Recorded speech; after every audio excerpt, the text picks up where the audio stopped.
बात करेंगे उत्तर प्रदेश के उपचुनाव की। जी हां, उत्तर प्रदेश में उपचुनाव का रण सज चुका है और अब ये बात पूरी तरह से क्लियर हो चुकी है कि कांग्रेस किसी भी सीट पर चुनाव नहीं लड़ेगी। सपा ने सभी 9 सीटों के उम्मीदवारों की घोषणा कर दी है। वहीं बीजेपी पूरी तैयारी के साथ मैदान में उतरने वाली है। इसी को लेकर हमारे दिल्ली ब्यूरो चीफ सौरभ तिवारी ने केंद्रीय मंत्री बीएल वर्मा से खास बातचीत की है। सुनिए क्या कुछ कहा उन्होंने।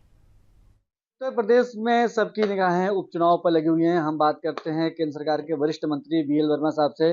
वर्मा जी, आपकी भी लोग भी जिम्मेदारी है, 9 सीटों पर उपचुनाव हो रहा है, कैसे देख रहे हैं आप?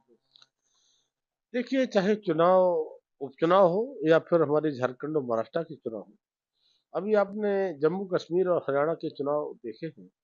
सबसे पहले तो मैं बधाई देना चाहता हूँ आदरणीय प्रधानमंत्री मोदी जी को और इस देश के यशस्वी गृह मंत्री माननीय अमित शाह जी को। साथ ही साथ मैं हरियाणा की बात मैं करूँ तो आपने देखा हुआ कि आपके सारे एग्जिट पोल चाहे कुछ ही बता रहे हों, लेकिन हरियाणा की जनता का दिल माने प्रधानमंत्री मोदी के दिल के साथ तो मिला हुआ था।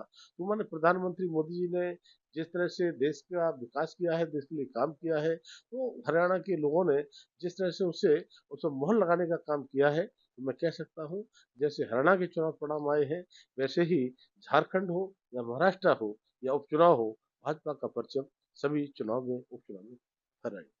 आप कह रहे हैं कि आपकी जीत होगी, लेकिन अखिलेश यादव दावा कर रहे हैं कि 9 की 9 सीटों पर वो जीतने जा रहे हैं।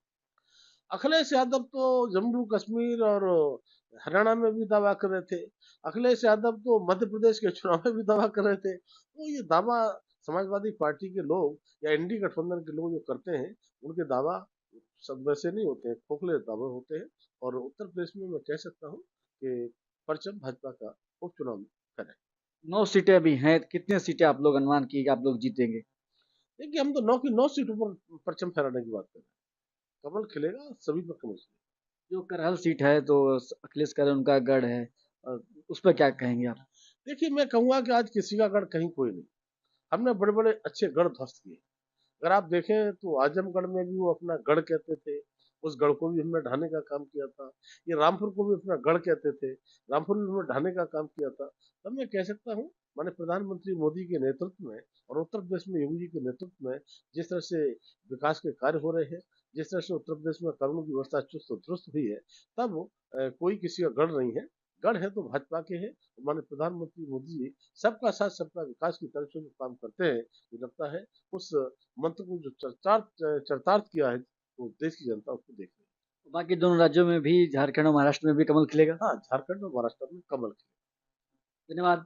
तो पूरी तरह से आश्वस्त नजर आ रहे हैं बीएल वर्मा साहब, और दावा भी कर रहे हैं कि जो गढ़ है उस गढ़ को इस बार ध्वस्त करेगी।